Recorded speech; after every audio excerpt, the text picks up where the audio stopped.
তো এখন আমরা ঘর নিয়ে ঘুরছি, 7 পাক ঘুরবো, ঘুরে আমরা শিব ঠাকুরকে জল ঢালবো, তাই না? শিব ঠাকুরকে জল ঢাললে নিয়ে শিব ঠাকুর খুব ভালোবাসে না গো।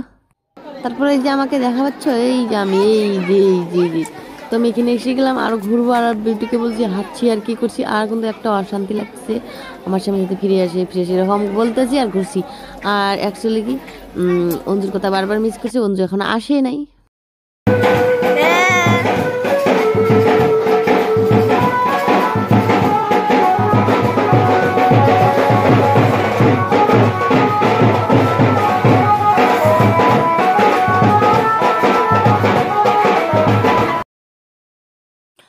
তারপর আমি কিন্তু অঞ্জুকে কিন্তু আনতে পাঠিয়ে দিছি, কারণ অঞ্জু না আসলে আমাকে ভালোই লাগে না, খুব খুব খুব মিস করি জানো।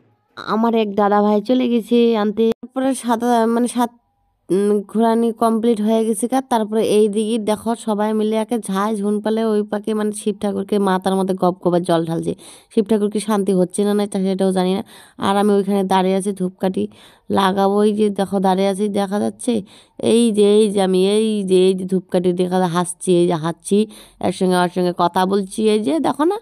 এই যে তারপরে এই যে আমিও বসে পড়লাম, এখন আমিও দেবো জল ঢালা। তারপরে এই পরপর অঞ্জু বলে আস্তে আস্তে ফোন করলো মাত্র, অঞ্জু আসেই পড়তেছে আর কি। দেখা হবে তোমাদের সঙ্গে, দেখি কে কে আসে ওর সঙ্গে, হ্যাঁ সেটা আমি শেয়ার করবো তোমাদের কাছে। আর আমি জল ঢালে নেই মনের মতো করে, হে ভগবান আমার বিজয় সাথে আমার কাছে আসে, আমি যে ওকে ছাড়া থাকতে পারি না গো।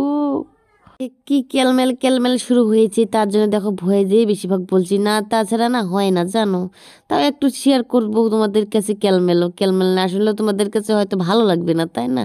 তো ওই যে দেখো আমি যে ধূপকাঠি জ্বালালাম খুব কষ্ট করে, আগে ও একদম আগুন লাগে দে কি লাগে দেয়, খুব চিল্লাই একবার আও করে উঠছি, কারণ কি একদম ফট করে লেগে দেয় জানো।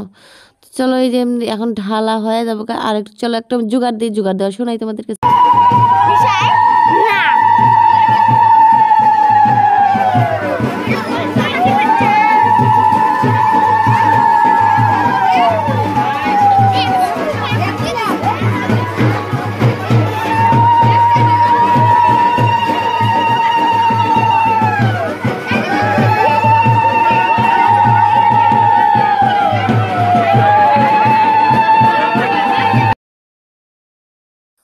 তো আমি কিন্তু এই যে প্রণাম করছি, আর আমি শিব ঠাকুরকে কি বললাম সেটা তো তোমরা জানোই। আমি সবসময় এটাই বলি, যাতে বিজয় আমার সঙ্গে থাকে, আমার পাশে যাতে আসে ঠাকুর।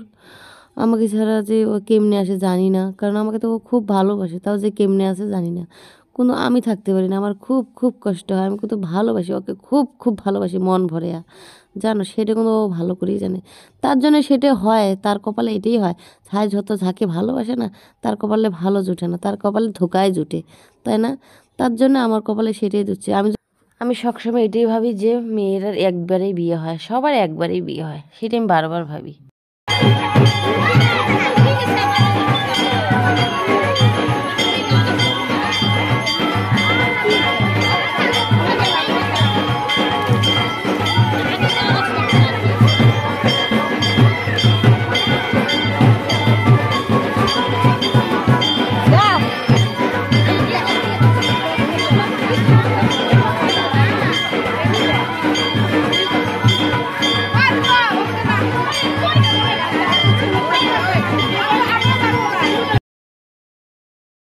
না এখন উঠে পড়ে এই ভিড়ের মধ্যে থেকে আমি আর থাকানিটা খুব জুলুম হয়ে গেছে। এখানে বসে বসে একটু শান্তি মতন পুজো করবো সেটাই পারবো না, দেখো উঠতেই পারি না, কি অবস্থা।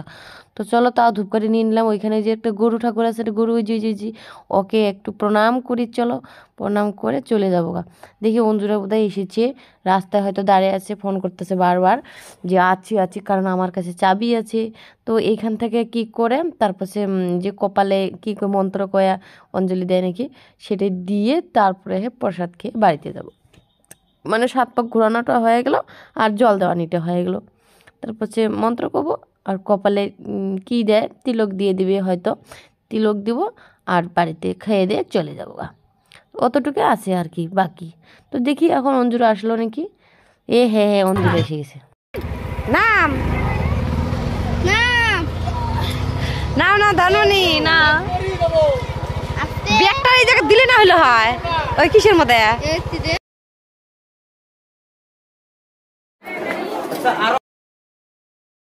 তো তারপরে ওইদিকে শিব ঠাকুরকে প্রণাম সনাম করে তিলক দিয়ে দিল, দেওয়ার পরে খিচুড়ি প্রসাদ খেয়ে নিলাম। এই যে সবাই মিলে খিচুড়ি প্রসাদ খেয়ে ধনমনি দেখো আমার পিছে পিছে এই খেয়ে এখন বাড়ি যাবো। চলো।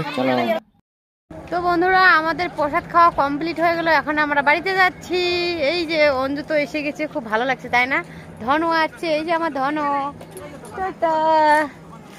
আর প্রসাদ, এই যে আমাদের প্রসাদ নিয়ে আসলাম একটু বাড়িতে খেতে। তো চলো তাহলে এখন ভুলবো না আমি মায়েরই মমতা, সোনার চেয়েও দামি মায়েরই মমতা,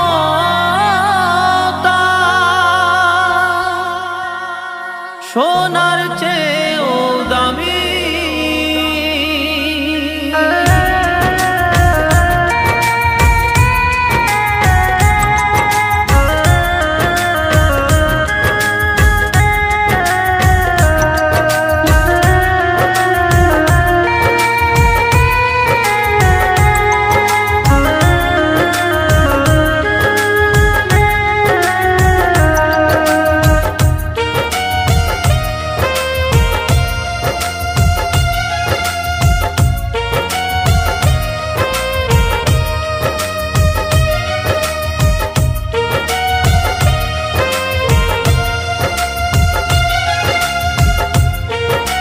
বন্ধুরা তোমরা ভালো থাকবেন আর সুস্থ থাকবেন, সেটি আমি কামনা করলাম। ঠাকুরের কাছে কি চাইলাম সেটাই চাইলাম, তাই না? চলো টাটা, ভালো থেকো, পাশে থাকো বন্ধুরা প্লিজ।